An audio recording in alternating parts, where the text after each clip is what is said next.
bonsoir. Bonsoir.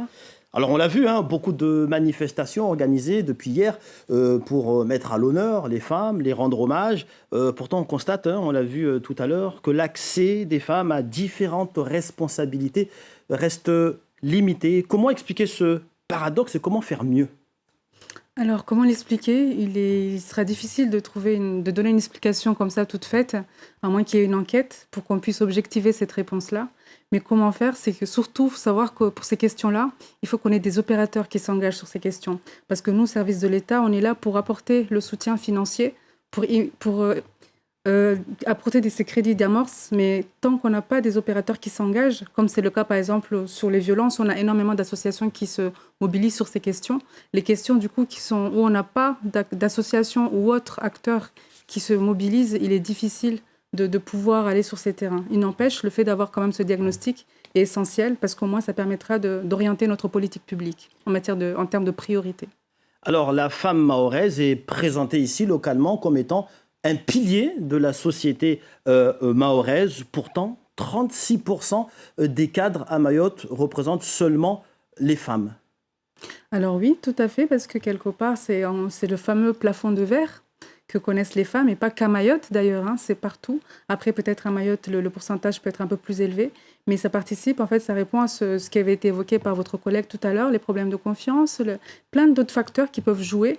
Et justement, il est essentiel de s'intéresser un peu plus à ces thématiques, à ces femmes, pour essayer de les accompagner au mieux selon les blocages qu'elles rencontrent. Parce qu'elles peuvent être diverses selon les femmes, selon les milieux, selon plusieurs choses.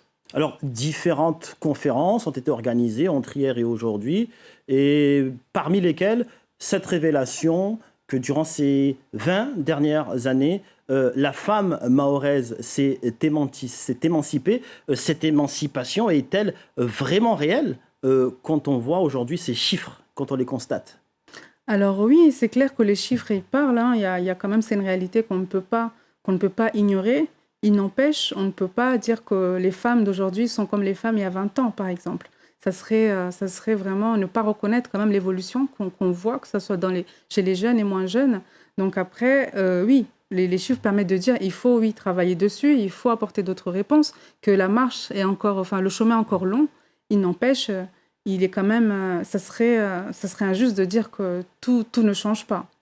Alors, on l'a vu tout à l'heure, dans le reportage au lycée des Lumières, la direction régionale des droits aux droits des femmes a présenté donc, cette bande dessinée que vous avez amenée ici sur ce plateau, réalisée par une Mahoraise. Vous pouvez nous en dire un peu plus ? Oui, tout à fait. Alors oui, ce projet-là a été proposé par la maison d'édition Signe.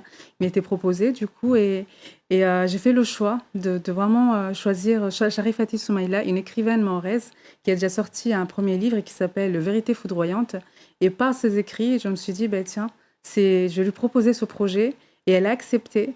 Et donc, c'était un travail collaboratif, tripartite entre la préfecture, l'écrivaine et la maison d'édition. Et d'ailleurs, on le voit juste derrière vous, on a affiché voilà, pendant 9 mois, où on a travaillé, moi, sur le côté tout ce qui est pilotage et le cadrage, en fait, donner les thématiques, parce que finalement, il faut savoir que c'est une BD financée par mes services, par la préfecture, et que par rapport à ça, il était important de cibler des thématiques bien précises, liées à la politique publique. Donc, mon rôle, ça a été vraiment de déterminer les thématiques que je souhaitais voir apparaître, et elle, en tant qu'écrivaine, a été de donner vie à ces thématiques par la scénarisation.